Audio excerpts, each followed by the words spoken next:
Во континуитет опаѓа бројот на вработени во институциите што се занимаваат со македонистика.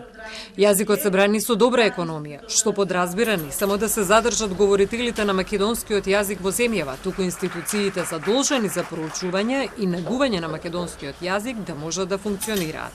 Ситуацијата е алармантна, велат лингвистите.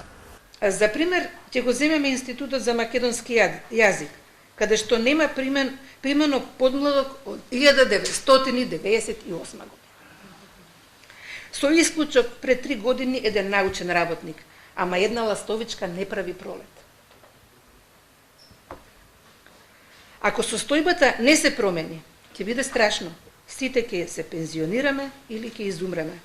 Доколку порано се водеше сметка сите студенти што се истакнале во текот на студиите да бидат вработени во институциите, сега имаме доктори на науки кои се без работа и вон со одветните институции, вели Велковска. Прашањето со проектите е исто така страшно. Нашите проекти не се финансираат веќе десетина години. Не од пандемијава. Сите наши напори и укажувања не вродија со плод. Ова го одбележуваат дури и нашите соседи, например во Србија, и го прикажуваат дури малку и со подсмев. Председателот Пендаровски со апел дека е свесен за кратењето на буџетот поради пандемијата и сериозната економска криза, но надлежните институции треба да изнајдат средства и да се поддржат сите научно-истражувачки проекти.